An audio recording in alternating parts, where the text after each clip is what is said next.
નમસ્કાર નમસ્તે સર્વ વિદ્યાર્થી મિત્રોને આપ સર્વેનું હાર્દિક સ્વાગત છે આપની પોતાની મનગમતી YouTube ચેનલ પોસિબલ એકેડેમીમાં। વિદ્યાર્થી મિત્રો, આજે આપણે ધોરણ 9 નો ચેપ્ટર 1 નો ખૂબ જ ઇમ્પોર્ટન્ટ IMP એવો દાખલો એટલે કે છેદનું સમયકરણ કરવાનો દાખલો તે જોવાના છે। તો ચાલો જોઈએ સરસ મજાનો સવાલ। 6 - 4 વર્ગમૂળ 2 છેદમાં 6 + 4 વર્ગમૂળ 2 ના છેદનું સમીકરણ કરો। તો છેદનું સમીકરણ કરવા માટે આ દાખલામાં આપણે પહેલા રકમ લખીએ કે 6 - 4 વર્ગમૂળ 2 છેદમાં 6 + 4 વર્ગમૂળ 2 બરાબર।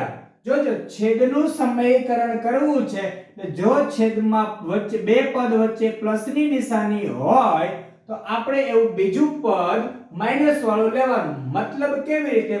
રકમ બેઠે બેઠી લખવાની 6 - 4 વર્ગમૂળ 2 ના છેદમાં 6 + 4 વર્ગમૂળ 2 ગુણ્યા અંશ અને છેદમાં સરખું સરખું ગુણવાનું, પરંતુ કેવો? તો અહીંયા પ્લસ છે તો આપણે માઈનસ વાળો, મતલબ કે 6 - 4 વર્ગમૂળ 2 વડે છેદમાં ગુણો એમ ન ચાલે, અંશમાં પણ ગુણવું પડે ભાઈ। તો 6 - 4 વર્ગમૂળ 2 બરાબર। જોજો અંશમાં બંને પદ સરખા સરખા છે એટલે એ પદનો થઈ જશે વર્ગ, એટલે કહેવાય 6 - 4 વર્ગમૂળ 2 આખાનો વર્ગ છેદમાં, જોજો છેદમાં બે અલગ અલગ પદ છે, ખબર પડે છે? જો એક વખત લખી દઉં છું, છેદ ફરીથી 6 + 4 વર્ગમૂળ 2 ગુણ્યા 6 - 4 વર્ગમૂળ 2 એટલે આ કયા નિત્યસમ જેવું લાગે છે? તો બધા જ કહે છે સર a + b ગુણ્યા a - b આ નિત્યસમ જેવું છે। તો આ નિત્યસમ બરાબર શું લખાય? a નો વર્ગ - b નો વર્ગ। એટલા માટે જોઈએ હવે એ સિવાય સાદુરૂપ આગળ આપીએ તો જોઈ શકાય કે આ પહેલો જે દેખાઈ રહ્યું છે કયો નિત્યસમ દેખાય?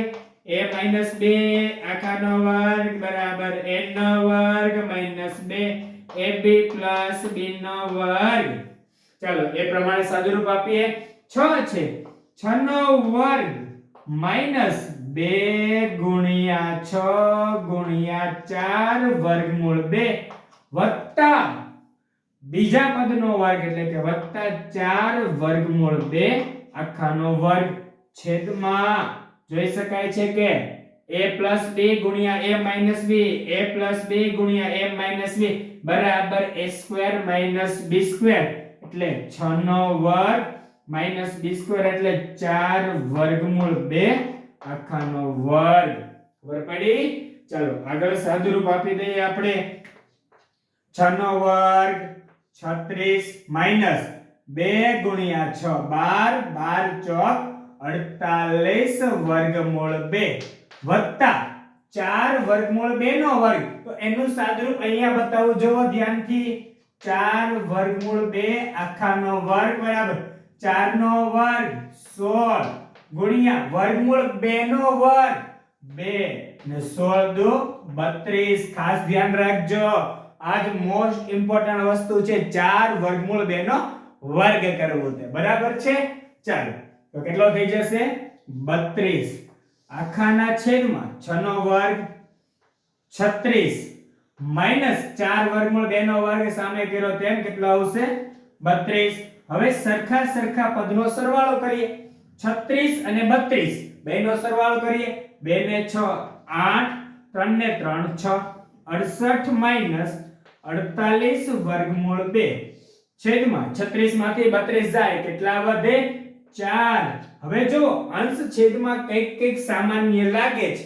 હા સર, જો 17 ચોક 68 12 ચોક 48 તો એના ઉપરથી 4 કોમન અંદર વધશે, 17 ચોક 68 -48 છે એટલે 12 ચોક 48 વર્ગમૂળ 2 આખાના છેદમાં 4। તો 4 4 ઉડી ગયા, તો આપણો ફાઇનલ જવાબ 17 - 12 વર્ગમૂળ 2 થઈ જશે। This is our final answer. બરાબર છે? તો તમારી પરીક્ષામાં ઇમ્પોર્ટન્ટ થાય તેવો સવાલ છે, મસ્ત મજાનો છે. નિત્ય સમૂહ યાદ કરી લેજો. છેદના સમીકરણમાં પ્લસની જગ્યાએ જો અહીંયા પ્લસ હોય તો માઈનસ કરવું, માઈનસ હોય તો પ્લસ વડે ગુણવું. આવી વાત સમજીને દાખલો ગણવાનો છે. બરાબર છે? આઈ થિંક તમને આ દાખલો સમજણમાં આવી ગયો હશે. Thank you for watching. ને જો ગમી જાય તો કરી દેજો કમેન્ટ ભૂલાય ન જાય. તો મળીએ નેક્સ્ટ સરસ મજાના IMP સાથે.